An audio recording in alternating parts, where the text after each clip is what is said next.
That was the beginning of our recovery journey. It was a progression that started with smoking weed and drinking on house parties. Being so early on in that progression, I didn't realize that there was a point where you could lose control. They decided to raid my house. So at that point, there was a realization, like while I'm on the floor with, a gun to my back and go to jail, that I was taking this too far. My life was falling apart. And whenever I'm sober, I have to think and deal with my own emotions, and I don't want to do that. But it was the first time in a long time I heard something or felt something in my head that wasn't the enemy. There was nothing that in that moment that I could have solved on my own.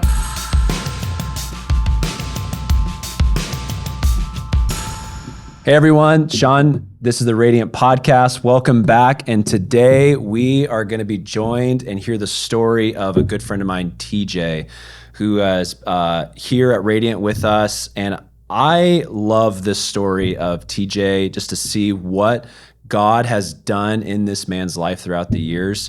And I want to just have a conversation with him, and I think your life will be transformed if you hear it. So, TJ, welcome, man. It's good to have you here, bro. Thank you. Yeah, thank you. It's good to be here. Yeah, got your cup of coffee, got some water here. Yes, sir. I love your story. So I heard your story, I think it was a few years back.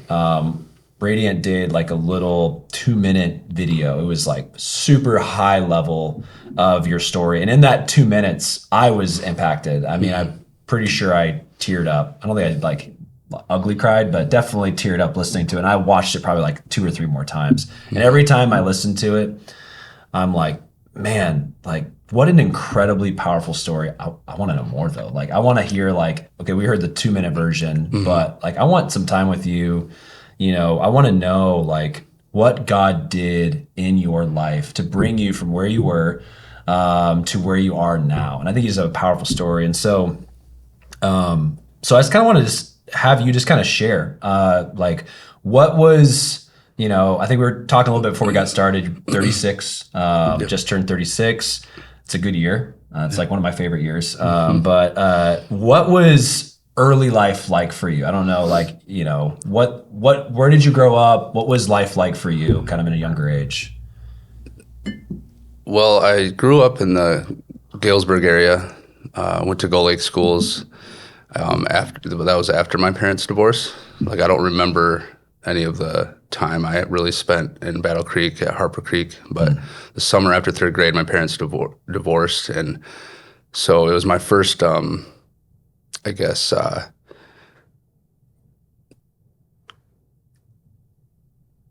don't know how to say it. My first experience with feeling left out or kind of not really left behind, but like I didn't belong. So I went to a new school.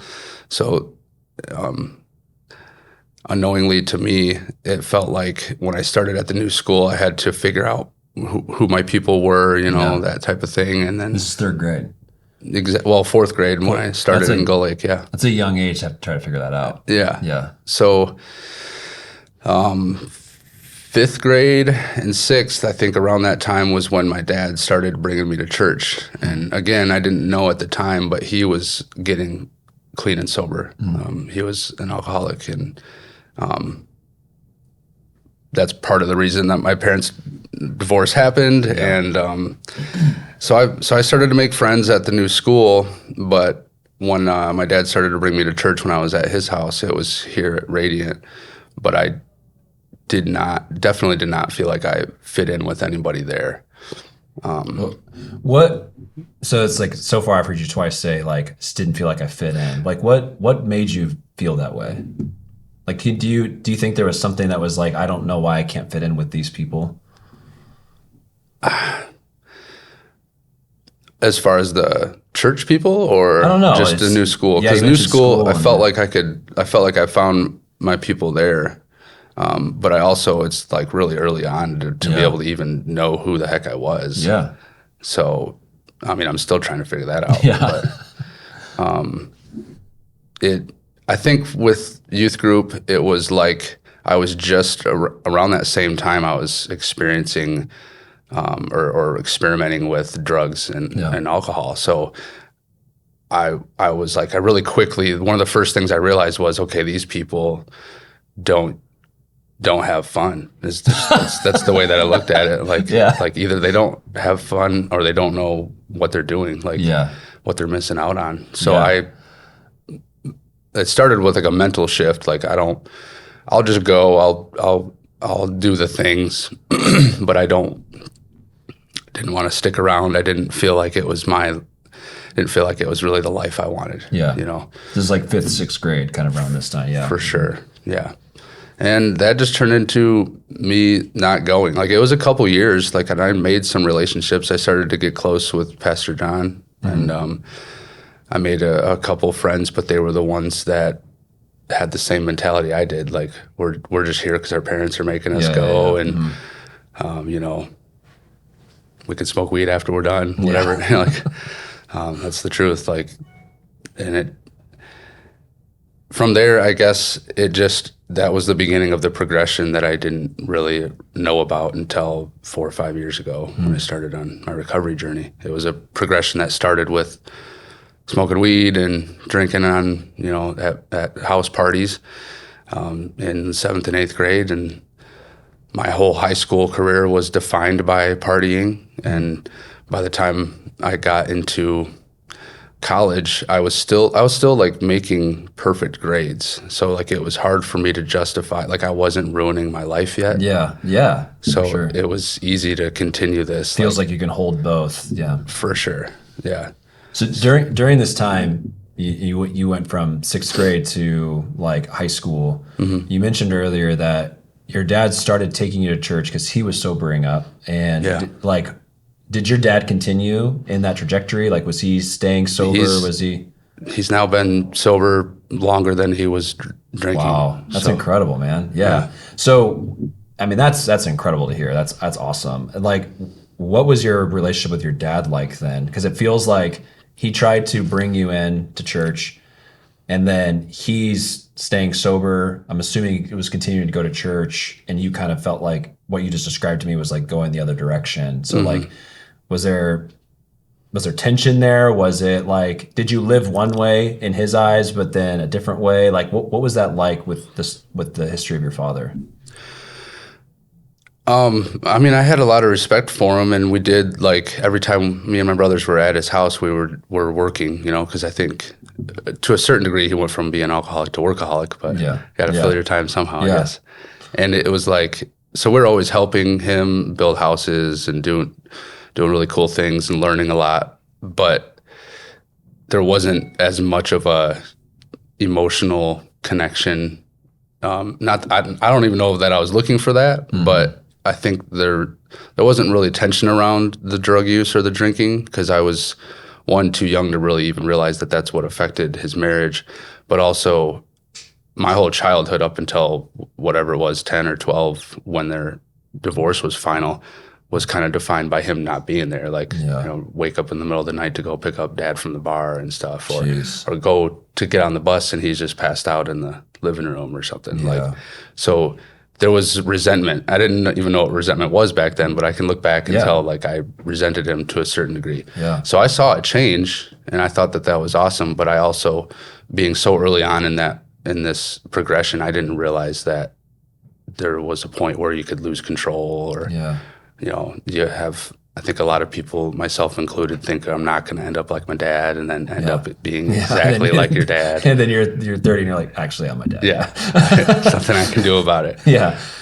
So there's a phrase you said, I never felt like I would lose control. So like, do you feel like there was a moment where you looked back and you're like, this is where I started to lose control of because you mentioned earlier, I was able to still get good grades, but I could still like have fun and kind of party and kind of do this. But where was the moment where it broke apart? So that's kind of twofold for me, because there's a moment that I started to realize it, and then there was a moment that I proved it to myself that I was way beyond that point.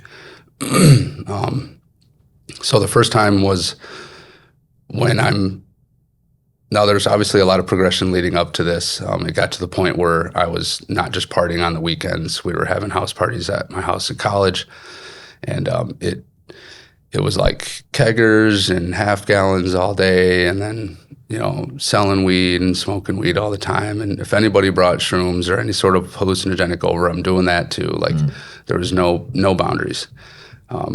Took some of my exams on psychedelics, and I was proud of like being able to pass them, you know, like even while the paper's moving and stuff. Like it was ridiculous. But it got to the point where I was, again, I didn't know this until it was too late, but Central Michigan enforcement team had been like watching me for 9 months, and they decided to raid my house the day before my final exams, my third year in college. Wow.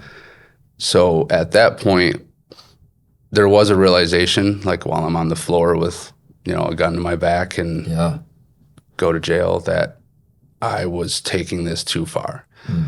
But as soon as I'm locked up and have some time to think about it, I'm like, well, I just got in trouble for selling weed, not for, you know, using drugs or anything. Like the justification immediately. And then it took me like 6 months to get sentenced to a full year. So during that first 6 months, I was terrified. But when I got sentenced, I'm like, oh, I'm already halfway done. Like this is fine.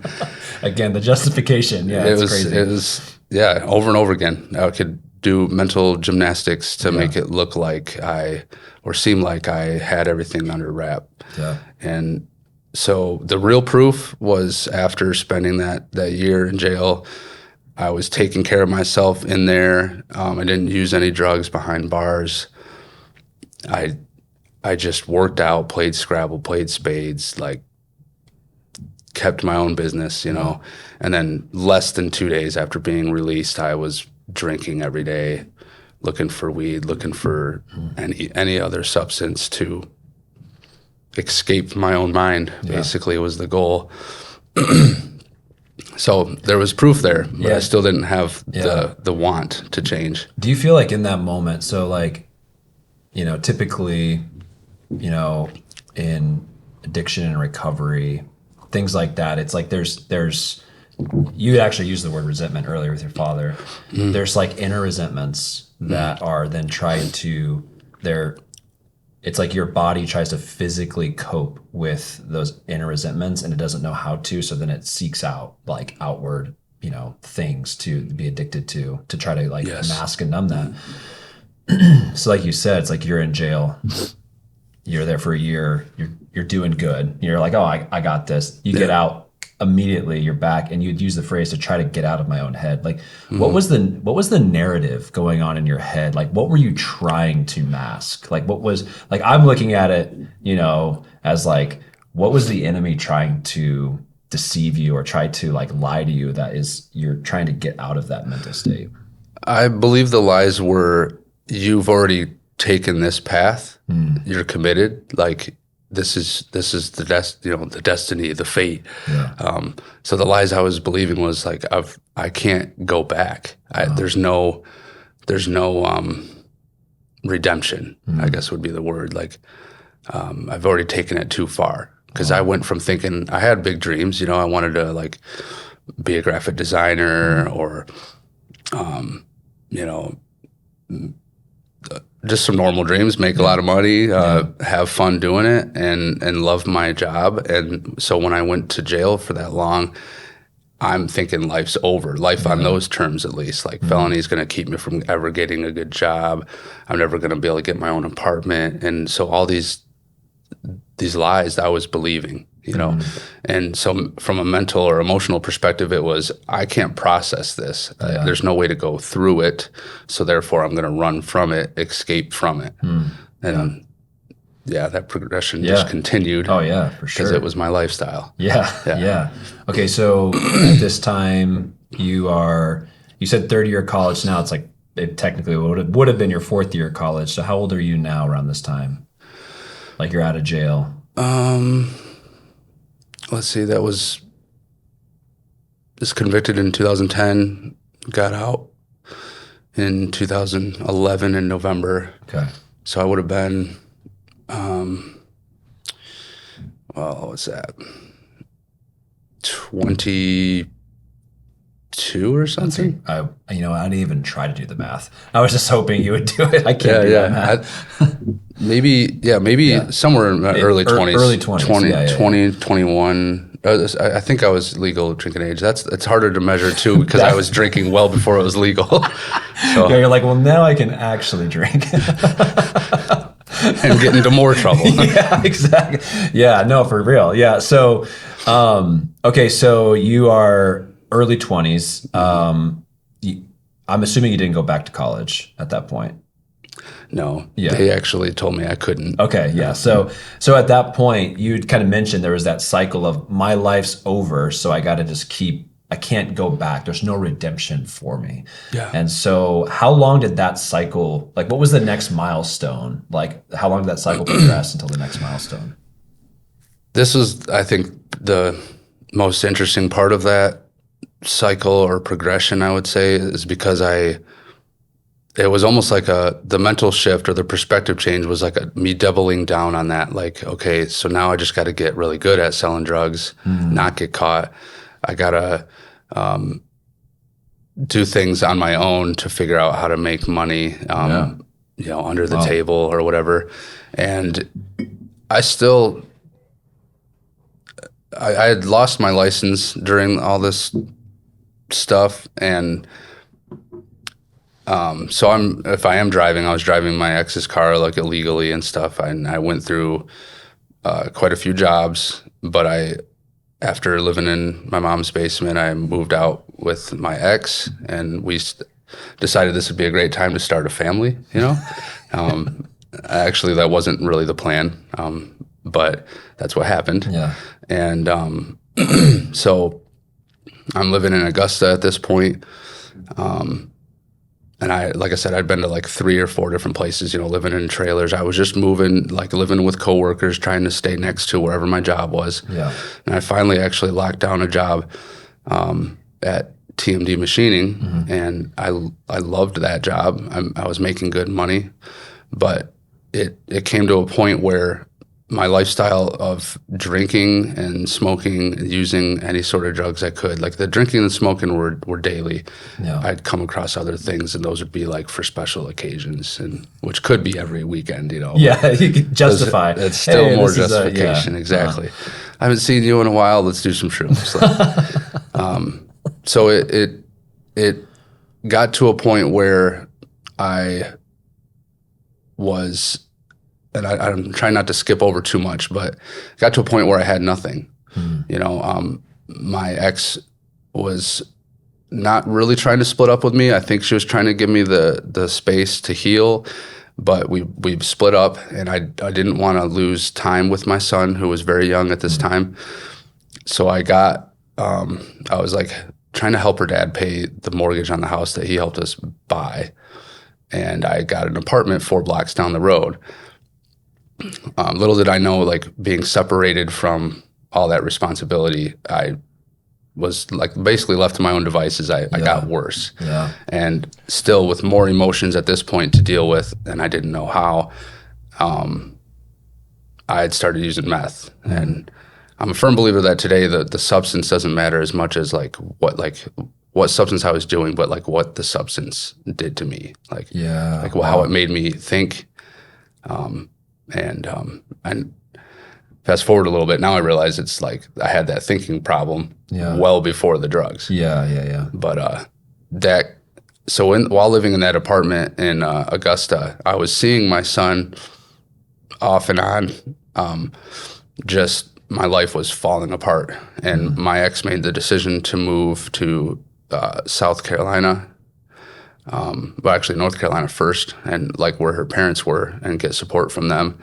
And when my son was out of the state and I couldn't get a hold of him and I didn't have access to him, I was like, okay, this is it. Like, I don't care about life at all anymore. I didn't like have the courage per se to take my own life, but I didn't care if I died. Yeah. So this was like this is like 2013 until 2017. Yeah. Okay. That's it's a long, hard 5 years. Yeah. Yeah. Or 4 years. Yeah. But I'm terrible at math. It's sorry. fine. It's fine. I'm lucky I said Yeah. Plus or minus 1. Because, yeah, we got together and she was pregnant in just a few months. Like it wasn't even a good relationship really from the beginning, but I made everything worse. Yeah. And just tried to run from everything. Do you feel like during that time, because again, you're not going to church, like, No. but you have been to church. Your dad's going to church. Yeah.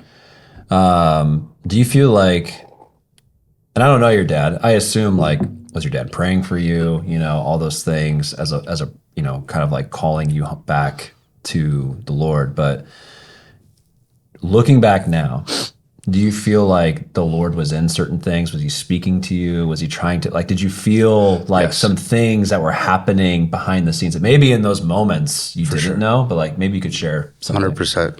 The first one I think of during that time at least was a pastor that lived in Augusta, a small congregation, like maybe, half the congregation or more were snowbirds. So like for half the year, there's like 20 in the congregation, and the other half there's 40. Yeah. Like it was a very small Methodist church in Augusta, and I didn't feel drawn really to go there, but because I lived so close, like I could literally throw a rock at the place. And did you ever throw a rock at them? maybe a couple times out of frustration. But like it was somewhere we went for when they did like community events. Like my ex's other son remembers it from being the place where we got free pancakes. Yeah. So there was a connection made with that pastor, and I didn't know at the time that he was really putting his arm around me, like trying to help me and get through these emotions. Because I didn't know at the time, but I was too shameful to go to my family. There was already too much separation. Like I already felt like I was an outcast, and I'm doing all these things, and I'm messing up everything I try. So I did attend, not very regularly, but I'd go to that church actually more often after my family had moved out of the state. And wow. Okay. Like so, and I looked at it at that time like, oh, I'm friends with the pastor. Like I want to talk to him, and he helped me through a lot of hard times. Like he was there as a witness when I'd try to pick up my son, and there was a restraining order, and there's just lots of domestic issues. And at the time, I didn't see my role or my fault in any of it, but I now know that like I was not in the right state of mind for well over 15 years. But the Lord had someone there. Yep, and he helped kind of anchor you a little bit, like for sure. Because if he wasn't there, it's like, man, what would have happened? And that's wild to think about. This faithful pastor of a small church in Augusta. It's like the Lord just kind of had that linked there for you. That's amazing.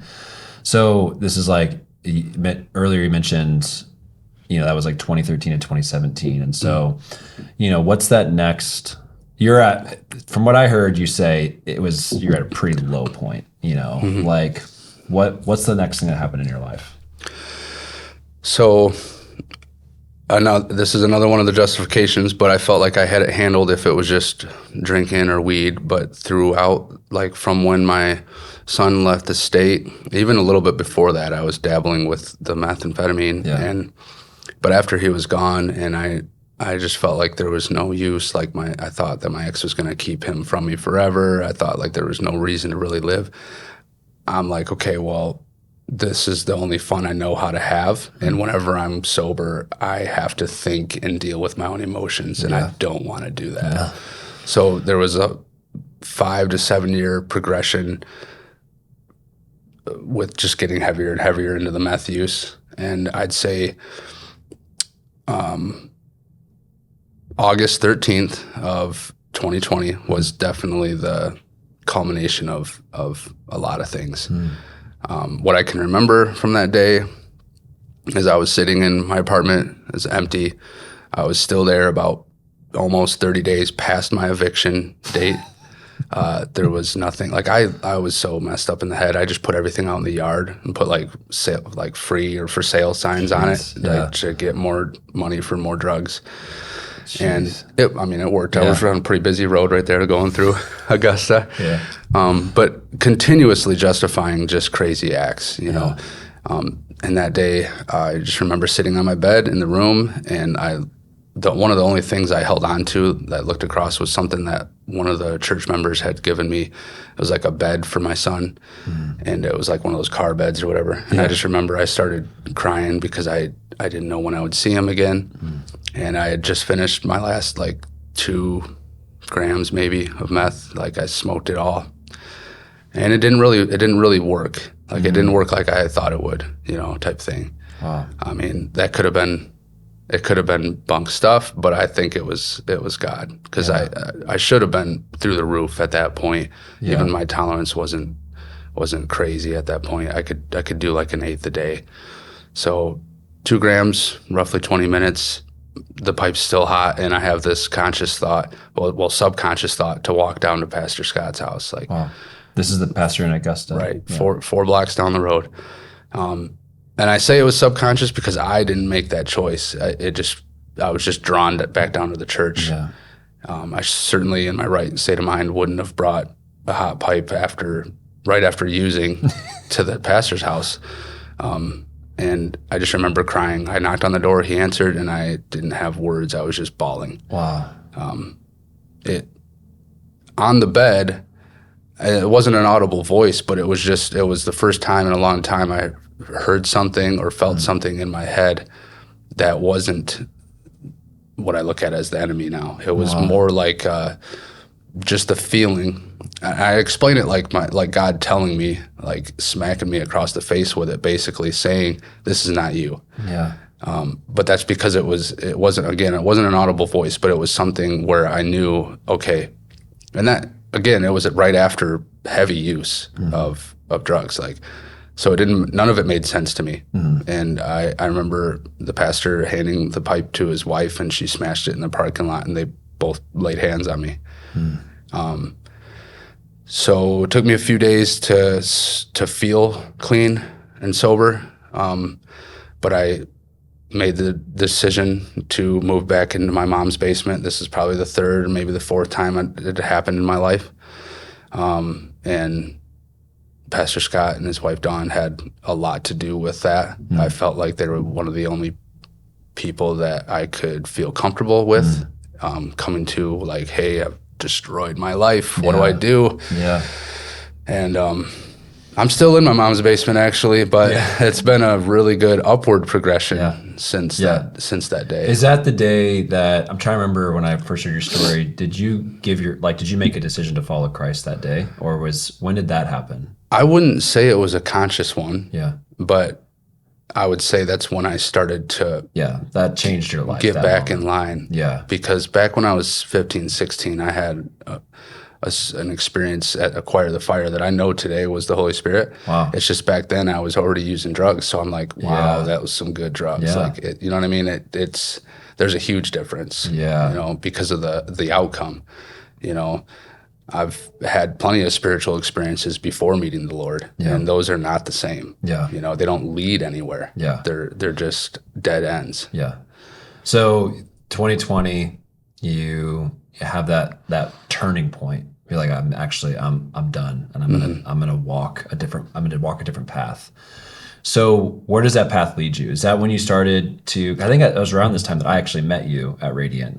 I think when did that shift happen? Where you started attending Radiant? Like, when was that? I want to say it could have been that same month or two. I can't remember exactly because it happened pretty quickly. Like, I wasn't going every weekend right in the beginning. But by the next spring, I was already I was registered for RSM, and then was our school ministry. Yeah. And then I got baptized in October of 2021. Wow. It was crazy because it didn't feel like my conscious choice that I just made by myself. It felt like just the next right thing to do. So I was like drawn more into, like, again, the Lord telling me, you're not just going to attend. You did that in Augusta, and you saw where that led. Like, you're going to actually get connected. And I didn't know what that looked like, but I knew I liked to learn. So I was like, oh, there's a school here? That's crazy. Like, I'll do that, Yeah. you know. And now these types of things have grown into relationships that I never want to lose. Like, they've grown into friendships that and discipleship that I don't want to comprehend a life without. Yeah. You know. But I had to be at a super low point first. Like, personally, I had to be some point of desperation that I did not see a way out of logically or practically, in order for me to get my stubborn butt like anywhere near the church. Yeah. Like, it's incredible so when I met you, it was around the 2020, 2021 mark. yeah. And I met you because our production director at the church was like, hey, there's this guy I met named TJ, and he wants to serve, volunteer in production. And you'd mentioned earlier, like, that you didn't have a driver's license. You know, I think at that time you didn't have a driver's license, and it was like, and he's like, he doesn't have a driver's license. He's like fresh in recovery, and I was like, awesome, love to meet him, like, be great. And I met, but it's crazy I say that because it's crazy to hear your full story.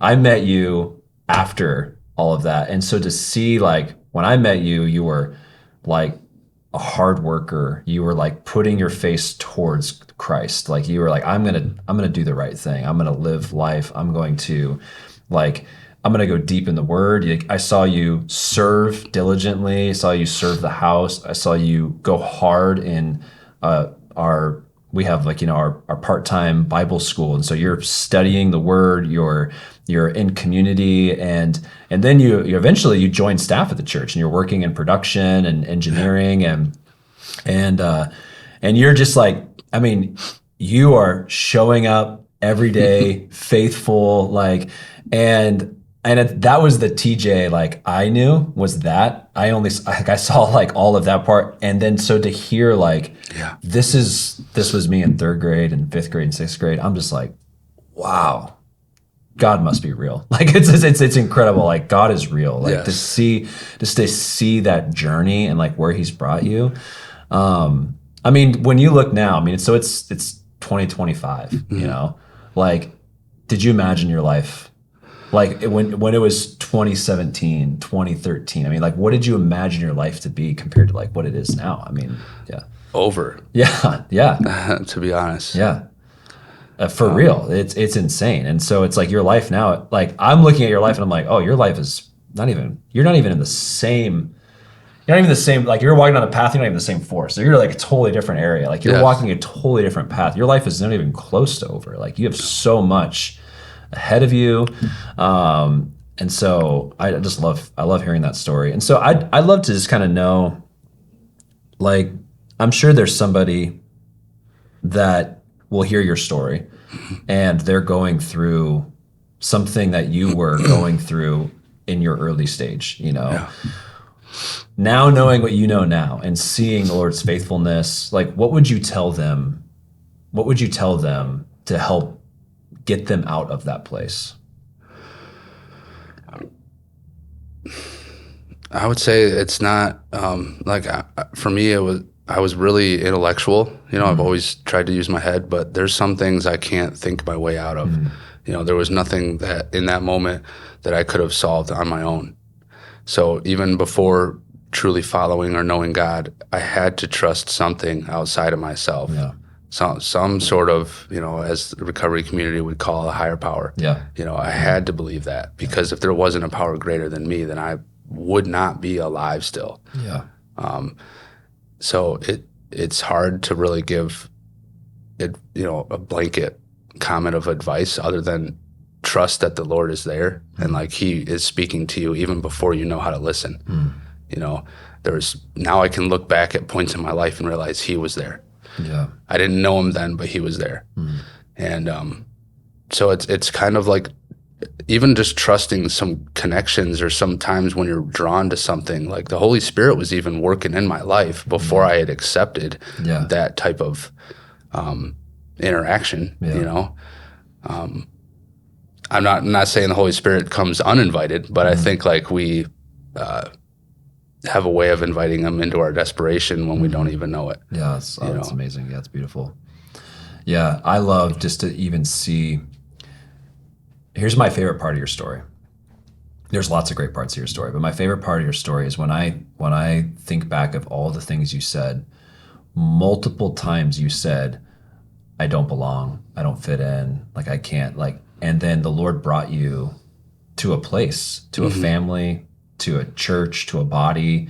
He made you like to His church, and He made you feel like, hey, you belong. Like you fit in. Like you're a part of the family. And so I love, like, I'd just be curious to hear your, you know, as we're kind of closing this conversation, just to hear your thoughts of like, you know, from the beginning, from third grade, that's the earliest you started the story is I don't fit in. I don't belong.